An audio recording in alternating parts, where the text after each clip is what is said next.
or good afternoon, depending on where you are. It's a rainy day here in Virginia. So welcome to week 3 of AP Art History Review. My name is Allison Napier, and I'm here to lead you through some hopefully familiar and exciting works. Today we're going to be doing a lot of work with two-dimensional images from the image set. And so we'll be working with Unit 3. And let me get my PowerPoint back up and running. So that's me. And if you want to reach me, you can contact me via Twitter at ACNapierCB. I'd love to hear from you. I did hear from some people over the weekend, so that was great. And I had a couple questions, a couple comments, a couple shout outs.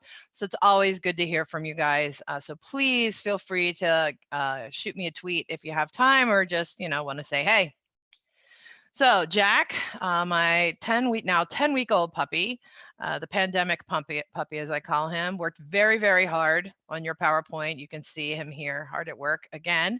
And so he is worn out, and hopefully he and the big dog, Lovey, are crashing again, more toy carnage with every picture.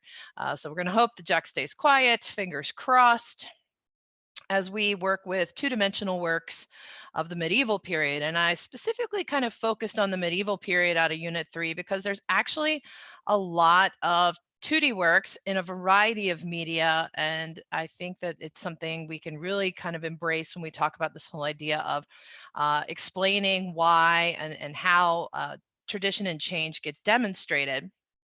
And so let's see. At CheeseCup112 contacted me at Twitter and told me she was having some trouble with the tradition and change, continuity and change question. And, did I have any tips? And what I would say is, first thing you need to do is do a little visual analysis and identify the tradition, right?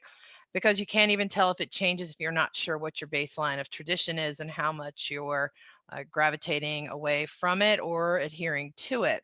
And then once you determine what that is, take a minute and think about, why are they upholding it? What are they trying to communicate by using this same format or material, or even subject matter or style of presenting the subject matter? And then if they're deviating away from it, what is that trying to say? Usually they're trying to communicate maybe a change of value systems, a change of leadership or rule. So these changes, and this choice, I guess is a better word, to stick with a tradition or change it, always has a message behind it. And that's really what you as an art historian have to kind of work out and find out. So we're going to work with that a little bit today. So let's start with our map, our trusty map. Again, as you look at these 2D works, we're going to be in a variety of different locations. So I'll show you a couple different maps as we go through. So this is after the fall of the Roman Empire, right, 476 ED or AD CE.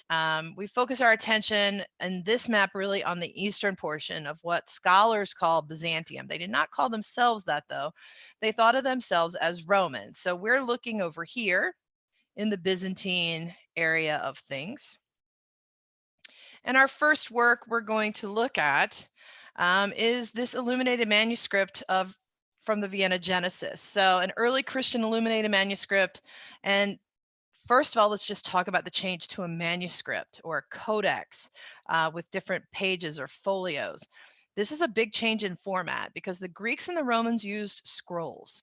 And so the idea for the Christians was a change of format would indicate a change of subject matter and move them away from a pagan religious culture. And so Christians intentionally choose the codex format for their sacred text to show a break with the pagan past. So right out the gate, before we even really talk about subject matter, we can certainly talk about style and formatting as being important. So vellum is a fine parchment made from the skin of a calf. And so we see here that this is painted on vellum. It was probably dyed purple, the ink silver, and believed to be produced in Syria or Constantinople, which was, of course, the capital of the Byzantine Empire at the time. It's a fragment of a Greek copy of the book of Genesis, and books were luxury items at this time. And this is an exceptionally fine example. There are 25 surviving pages or folios, and what we see In these pages are some adherence to Roman tradition of Roman illusionism, as well as some change and deviation away. So the story here is from Genesis number 24. Abraham wanted a wife for his son Isaac and sent his servant Eliezer to find one from among Abraham's extended family. So Eliezer took 10 of Abraham's camels with him, stopped at a well to give them water, prayed to God that Isaac's future wife would assist him with watering the camels. Rebecca arrives on the scene, helps Eliezer with watering the animals, and he knows that this is the woman for Isaac. So what we see here is actually a scene of continuous narrative. We see Rebecca twice. We see her going to the well, which is a personification here. So the well is depicted in human form, or as a person rather than an inanimate object. And that's a pretty classical tradition. We see that for locations and virtues like victory. You think of Nike in those images as well. We see her also here helping water the camels. So we see this kind of attempt at a Roman colonnade, an attempt at some depth, but again, we've clearly deviated away from the traditional observance of the natural world in the classical age. I love these camels. I find it so interesting that they have 10 heads and 3 bodies, and I think about 10 legs together. So again, this idea of observing and presenting natural forms, how they exist in space, this is beginning to wane a little bit. We're moving away from that pendulum of classicism. It's swinging towards abstraction. So when we think about this, one of the quick checks we can do, right, is actually say, okay, if our tradition is classicism, how do we deviate? And so a little bit better detail here. You can see the attempt at columns in a colonnade. That's a very typical classical architectural form, but here these are clearly not rendered in a convincing way as far as three-dimensional space. The personification of the well, this sense of we're still getting some shading, attempt at modeling with a highlight and some shadow here, but not enough camels and bodies and legs. So there's clearly some, again, push and pull between observing the natural world. The other scene from the Vienna Genesis, we see more of the same, right? So this is the second page. We see basically Jacob leading his family here, and then they go over this bridge. Again, it's meant to be this kind of Roman style bridge with these small columns, and then he fights the angel here. So we see again this kind of attempt at Roman illusionism, but this idea of continuous narrative hanging in there, but we see this this kind of awkward presentation of space that doesn't really, it's almost as if we're rounding the bend as we tell the story, but again, this idea of how all these figures work together a little bit abstracted. Another work from the Byzantine Empire, the mosaics of Justinian and Theodora from the Church of San Vitale at Ravenna. And it's important to remember that, again, the Byzantines think of themselves as Romans, and the population of Byzantium felt they were carrying on the traditions of the Roman Empire. So we see that here. The work's done in mosaic, which is a traditional media we saw from the classical period. We saw it in Greeks and the Roman culture, and it's used to decorate floors and walls since antiquity. Justinian is in his royal purple. He has the trappings of empire shown in conjunction with the religious authorities and his soldiers. So we see a break from classical tradition here in the depiction of space. We have no landscape elements. We have no deep space. They all seem to be kind of pushed forward by this field of gold behind them. They're flat, frontal, and floating are 3 Fs of Byzantium and Byzantine style. No deep space. Any attempt to render a drapery folds is translating much more like a stripe than a natural kind of rise and fall of fabric. So we have this presentation here, which again, we see kind of deviating from the norm of classicism, if that's our tradition, or from Roman models, but still trying to hang on to this idea of the procession. But when we put it in conversation with something like this relief from the Arapakis, what we really see here is a very different sense of drapery. With the Roman relief on the right, we have the drapery that reveals and conceals at the same time. We have a sense of depth through the different layers of relief, so very shallow, low relief for the figures that are farther away behind in the second line of the crowd, and the figures that are closer are much more fleshed out in a high relief form. So we have a sense of depth conveyed here that is generally lacking from the mosaic on the left. And when we look back, we can see the Cairo iota on the shield. So certainly Christian subject matter, a little bit of a deviation from Roman tradition. And he holds the paten or the platter for the bread, which signifies this is part of the Mass ritual.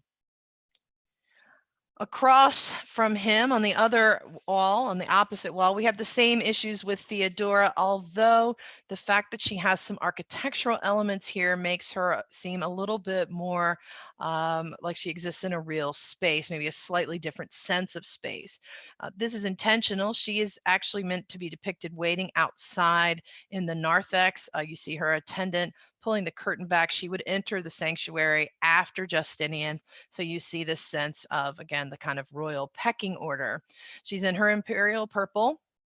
And her attendants, again, kind of clustered to the right, their feet almost stepping on each other as they overlap. We don't have any sense of deeper space here, even though everything's kind of blocked off by gold. You wish you could see behind them into the recesses of the church.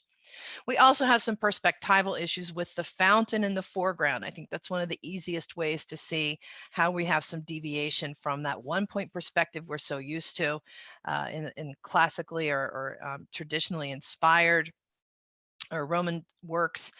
Here we see this kind of tilting fountain that seems to be, we would probably normally see the side of this. It wouldn't be created foreshortened, kind of pointing out towards us to see inside. So we have again this kind of pair of mosaics playing against the classical tradition. He holds the paten, she holds the chalice for the wine as they go in for the Mass ritual. We also can see in this icon, right? These were prayer tools, I guess, that were used in the Byzantine period. And then eventually they will be kind of, I don't know, blamed for some of the downfall of the Byzantine Empire. So there'll be a big iconoclasm, a breaking or a destruction of these. And you get in a real dicey situation with this because you have that whole issue of no graven images as one of the commandments of Christianity. So the idea was you didn't want people to worship this image directly. It was meant to be used as a tool in their own prayer. They were venerated.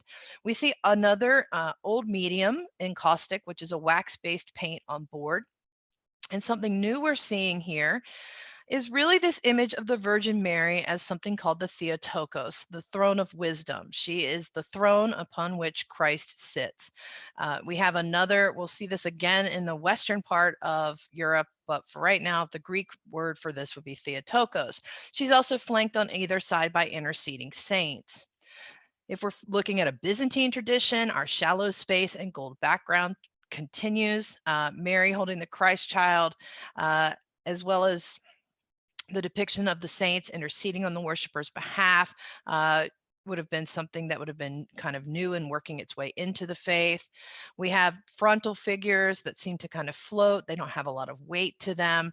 And we do still, however, if we want to talk about a classical remnant, we can look at the modeling around the chin of these figures in the back, right? As well as some of the shadow being cast on the side of the Virgin's face. So there's a little bit of an attempt in modeling in light and shadow, although it's not, it's certainly not what we are used to seeing with full three-dimensionality. So as we shift to the other side of what used to be the Roman Empire, you've got to remember that after Rome fell, Western Europe really dissolves into small tribal groups. Warrior lords vying for territory and power, Vikings bumping around in the upper Atlantic and the North Sea, raising all sorts of chaos and invading Christian sites like monasteries because they knew that's where all the good stuff was for book illumination, which we're going to talk about next. And so I want to take a minute and look at some works in this Viking style. And one thing you could probably connect for all three of these works is a sense of something called interlace patterning, this braided woven feel to it, kind of like Celtic knots. If you're familiar, for my comic book people, you see this kind of design work in Thor.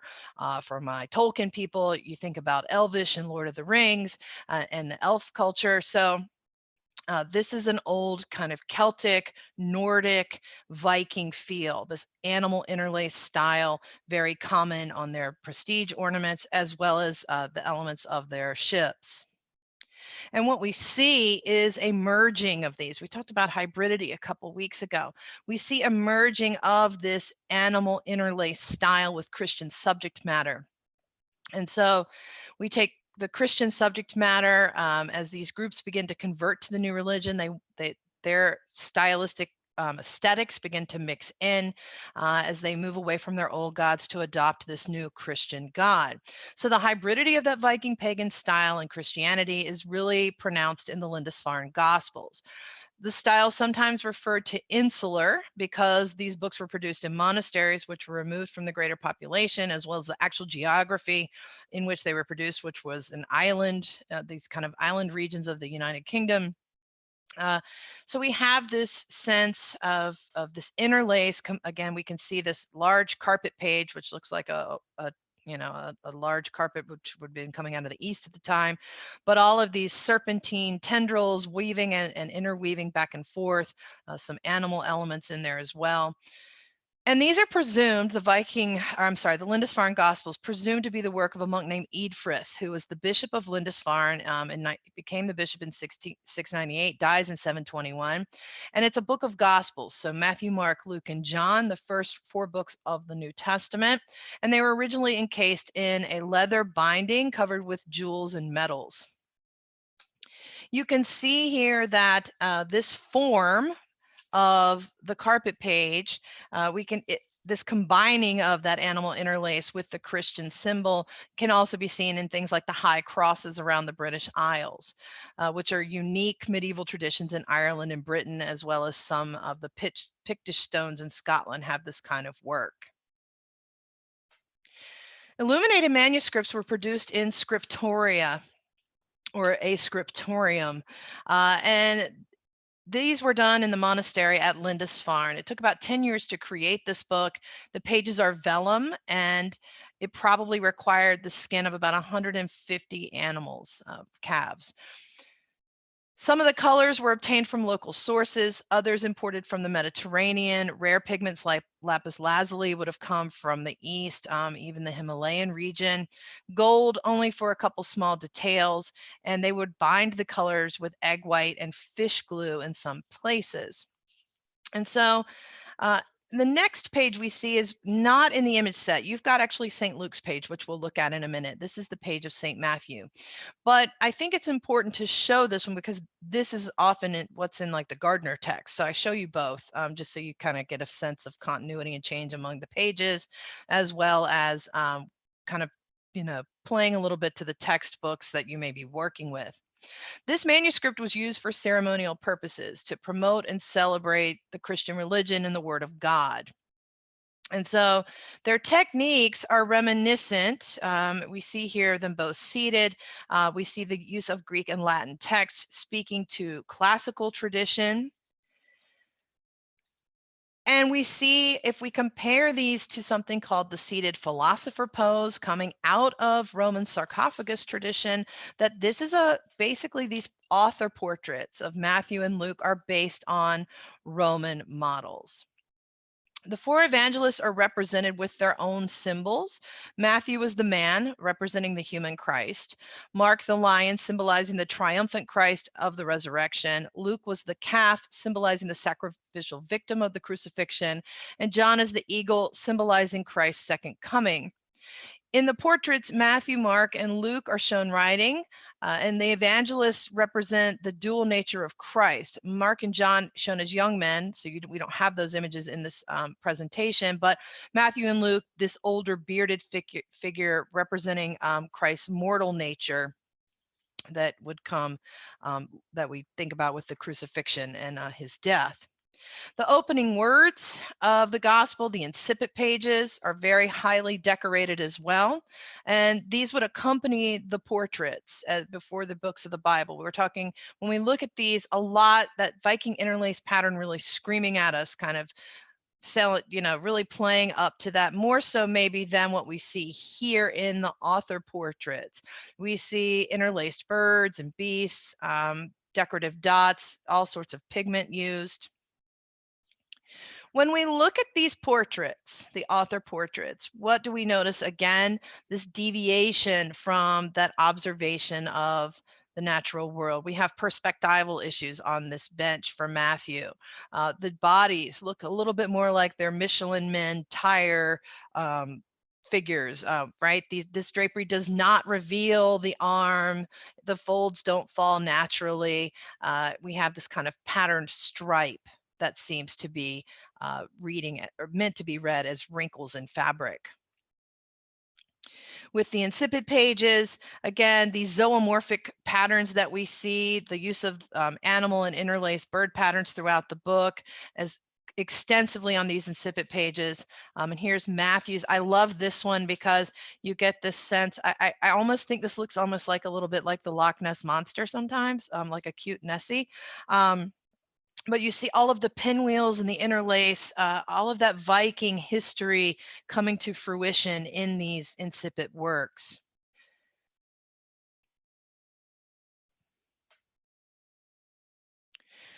These are the two you have from the image set, the pages for Luke. And Luke's incipit page, again, is marked by a contrast to the straightforward portrait page. You see him seated, curly-haired, bearded evangelist on a red cushioned stool against an unornamented background, holding a quill in his right hand to write the words on the scroll unfurling in his lap. His feet hover above a tray, supported by red legs, and he wears a purple robe streaked with red, which you can only imagine is a translation of this Roman philosopher tradition. The golden halo behind Luke's head indicates his divinity, and a halo flies behind the blue-winged calf, who is soaring through the air with his eyes turned towards the viewer in a profile, who's holding this green parallelogram between his two front legs, which is supposed to symbolically reference Luke's book of the Bible. So again, we have two different traditions going on here. We have a Roman tradition of a seated philosopher. We have a Germanic Viking tradition of this interlace patterning, which we can see also in the corners of the image. And all of this is combining with Christian subject matter to give us something new. This use of the seated philosopher pose will continue. This is about 100 years later, and you can see that they are still using this for the Gospels of Charlemagne, as well as the Book of Ebbo, although again, we have other influences tempering that philosopher model. A couple shout outs. First of all, today is the birthday of American sculptor David Chester French, as well as Spanish surrealist painter Juan Miró. A couple shout outs to some of my AP Art History teacher friends that are doing great work across the country. Doug Darracott at Plano West in Texas, Mabi Ponce de Leon at Bexley High School in Columbus, and Jason Hunig at Kirkwood High School District in St. Louis, Missouri. Miss Alyssa Ruano from Miami wanted to give a shout out to her Terra AP Art History students. And then I have at Gabe 69501965 wanting to give a shout out to his or her friend Michaela, and at Vinaya wanting to give a shout out to Mr. Chi and his AP Art History students at Central City Value High School in LA. So, hope everybody's doing well. Remember, if you want to give a shout out or get in touch with me, contact me at AC Napier CB, please. So let's do a quick check for you guys. Take a second. This is a question from the question bank. The cross and carpet page of the Lindisfarne Gospels demonstrates both continuity and change through the use of.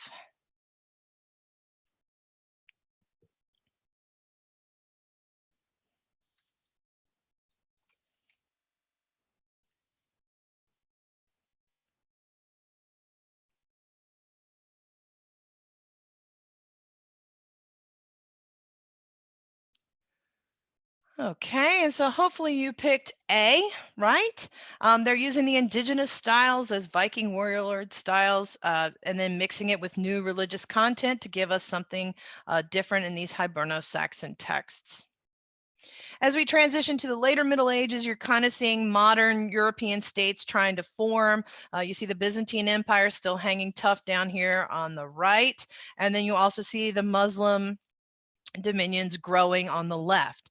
So I like, again, to kind of show you a map every once in a while before we jump into the next images. And as we talk about the Romanesque period, before we keep going, I want to just remind you that this seated scholar tradition or seated scholar author portrait tradition continues. We see it with the work of Hildegard of Bingen, an illustration from her text, the Scivias.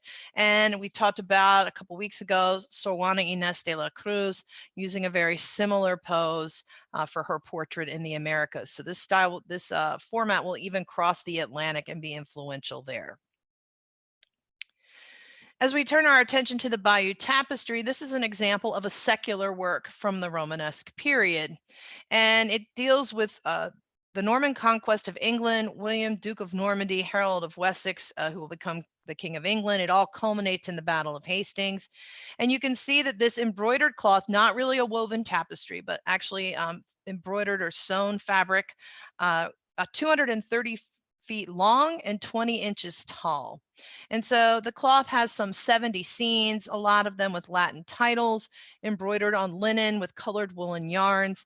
It was believed to be commissioned by Bishop Otto, who was William's half brother, and made in England, not Bayeux, France, although it hung in France until it was found in 1729. It was displayed once a year there, and now it's on permanent display. What we see are a variety of scenes, everything from the beginning events, right? It begins with the panel of Edward the Confessor sending Harold to Normandy. We see the death of the king. We see the choice of a successor, which causes the whole conflict in the first place. We see as William decides to invade, he brings his troops over. We see this whole building of ships, setting up of camp. So all of this stuff really developed in a continuous narrative format, which we've seen before in this PowerPoint and in other works of art, and continuing through. And here's one of those scenes of the preparation kind of for battle. So they get to the shores of England, and they basically have to disembark. They have to make camp. They have a meal, a nice meal when they arrive, and you get a chance to really see some of the stitching here as well. You have stem stitching used for the details of the figures, outlines, and text. All the flesh of the figures left the color of the natural linen. And then you have something called a laden couch work, which is used for solid blocks of color. So it's a larger looped stitch used to fill in the animal bodies and the clothing. The figures and decoration embroidered in the upper, you can see these kind of amazing, what I love best about medieval art are the mystical beasties that we can see in the top area, and then at the bottom we see some other mystical beasties. Sometimes these are replaced with scenes of battle. So sometimes we see here the scenes of the battle going on, and the beasties go away, and we are now filling that kind of lower area with lost soldiers.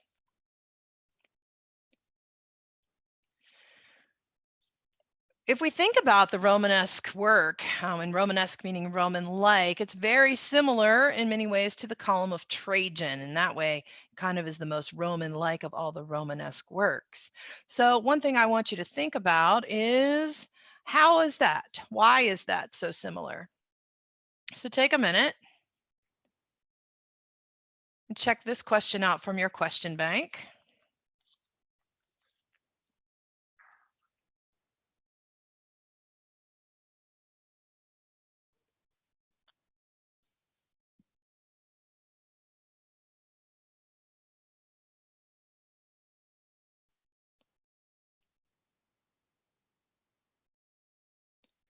And so when we compare the two, really, your correct answer is going to be B. This The column of Trajan also uses this long unfurling narrative. This time it spirals around a column instead of being laid out all the way around in that case that we see in the image I showed you. But this idea of using continuous narrative, showing all of the events, Trajan was really interested in showing all of the process, making the ships, landing, treating his enemy with respect and dignity, all of those things in a long historical narrative in this scroll-like format. With the rise of the Gothic period, we see Europe beginning to consolidate. The kings rise and they bring together people as they begin to merge groups. The smaller lords begin to now pay their ducats and their loyalty to a king who's ruling the bigger territories. And so we have, again, a little bit of a change of politics as we watch and track tradition and change in our aesthetics.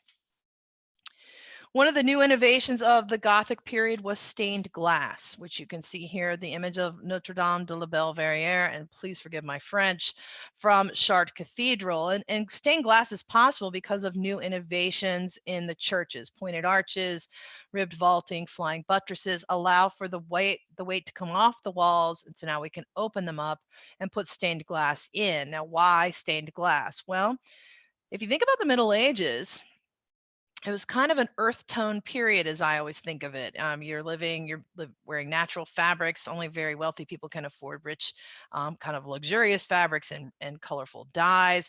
You're living in a hut probably made out of earthen materials, wood materials, natural colors and forms. So the idea of putting in this kind of colored light into your sacred space, imagine what an amazing change it was to go inside. And you couldn't read the Bible, so all of the biblical scenes would be shown in stained glass to help illuminate and educate the masses who couldn't read the Bible for themselves. This whole idea of bringing in a new light, a lux nova that dissolved the walls and created an otherworldly experience for the worshipers, this kind of otherworldly Jerusalem as a sacred space in the cathedral, all of this very important. In the Gothic version of the Catholic faith. The window here located on the south side of the Chartres Cathedral at the entrance to the choir, and it is a 10 panels here with angels depicting and paying homage to Mary and Jesus in the center. We see above Mary's head the dove of the Holy Spirit. You see that she has her crown. In this case, she's been kind of given her, I like to think of Mary's getting her street cred in the Gothic period, and she gets recognized as the mother of Christ and an important religious figure in her own right. She's carrying on the tradition, however, of that Theotokos that we saw in the Byzantine culture, except in the West, it's called the Sedis Sapientiae, the throne of wisdom, but in Latin this time. Still frontal, still lacks depth, but again, we have a much more royal image of Mary as the Queen of Heaven, speaking to her new status in the Gothic period. Another book that has royal overtones certainly is the Bible Moralisée from the Gothic period. And these were small illustrated Bibles made in 13th century France and Spain. And they were really for royal families because no one else could afford the kind of work that they involve. So you see all of that gold on the background, that costs a great deal of money. Blue is a very expensive color, so all of the use of blue would have cost a great deal of money. So this is a luxury item. Commissioned for Blanche of Castile for her King Louis IX, or for her son, the King Louis IX. Blanche serves as his regent. His father dies, and she serves in his stead while Louis comes of age. And so what we see here is the dedicatory page on the front, when you see her on the top with Louis, and then at the bottom you see a monk giving instructions to a modern scribe as to how to create books. So you see two scenes of instructions. The enthroned king and queen wearing traditional medieval crowns topped with the fleur-de-lis, which symbolize France. And then at the bottom, the illumination register down below depicting a cleric, a church, the tonsured cleric with the hair partly shaved, and the illuminator on the right. And as Blanche teaches Louis how to be a good king. You see the cleric teaching the illuminator how to do bookwork. So we see all the tools of the trade there. And when we look at the images on the right side of the screen, and I'm going to give you a little bit of a closer look. Well, maybe not. Yeah, in a minute. So when we look at these images, well, let's hold off. Okay, we'll come to those images in a minute. Take a second, and I want you to look at what's happening in the Gothic period. We have statuary from the exterior of Chartres, we have the Notre Dame de la Belvedere, and we have this illuminated manuscript. So very quickly, think about how this manuscript is working with current trends, and maybe we can talk about how it's influenced by other types of artistic production.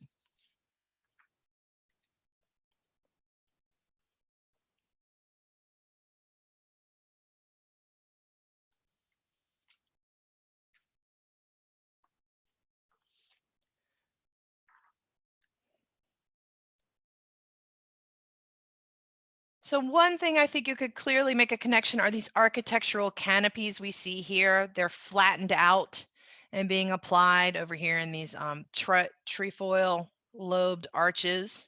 And then the use of color, right, from the stained glass, kind of translating into all of this gorgeous color we see in the page. And so a lot of these workshops were pretty close to each other. So the illuminators workshop might be close to the stained glass workshop. They're all working in a town where they can see the cathedral and what kind of sculptural innovations are going on. So again, we have these currents of influence going through the whole period, affecting our art form and how things are depicted. Now for the scenes. So the Bible Moralisée has two texts, a biblical text and a commentary text. And the commentary text is interprets the biblical text for the 13th century reader. So a lot of times there are comparisons between people and events in the biblical world and people and events in the medieval world. So this is a little bit of an unusual format for a manuscript. On each page, there are 8 circles called rondelles, and they illustrate biblical scenes and commentary scenes. So if we look at this kind of close-up view here of that last page, the illustration is a visual interpretation of the text with some extra details. So in the top right, we see the harvesting of grapes from vines and with Christ, and then we see this kind of cruciform halo pouring the grapes from the basket on his back into the wine press, and God and his angels are above blessing the scene. And then we have 3 interpretations here: a visual interpretation, a commentary interpretation, and a visual commentary interpretation, and each one builds upon each other. And the illustrations are really more than just representations of text. They really are meant to give Louis this idea of what it means to be a good ruler and the impact that his decisions make on other people, and as well as the state of his soul, and will he go to hell for being a bad king, which we see the threat of that here. So we've dealt with a lot of kind of deviation, in my opinion, from classicism. We've seen a lot of abstracted forms, some compressed spatial representations, and slowly but surely, as we work towards the Renaissance, that pendulum begins to swing back towards this sense of Roman illusionism or classical depth. And so what we see here is a work by Giotto, Madonna Enthroned. You have a Giotto work in your image set, but not this one. We'll look at the one you have in just a second. But I thought if we did a Madonna versus Madonna thing, that might be helpful. So we see that Giotto's work is influenced by a lot of different styles. We have the gold coloring and the flattened background, all in gold, basically coming out of that Byzantine tradition, very popular in this early days of the Renaissance. We're nowhere near full-blown Renaissance yet. We see this formalized representation of the icon, right? So she still has that stiffness of Byzantine art, and he retains the hierarchy of scale. She is the central figure, and the Christ child is really much larger than any of the surrounding saints and other figures. However, he manages to escape the bounds of Byzantine art because his figures are weighty. They are reminiscent of a 3-dimensional sculpture in that sense of something that actually occupies physical space. So this Madonna, very slight, frontal, floats. This one has weight to her, and we can see a knee poking through the drapery and a much more realistic rendering of that fabric. So when we start with this kind of move back towards observation of the natural world, human anatomy, we see it here really in the early works of Giotto. This is his work from the Arena Chapel, the Lamentation fresco panel, and you have both the chapel and this work in your image set. And so you see he creates this highly emotional story, combining the elements again of earlier painting, three-dimensional layout, iconography. So take a minute and let's think about, what do we see here that represents this return to kind of a classically inspired representation of the event? Try for 3.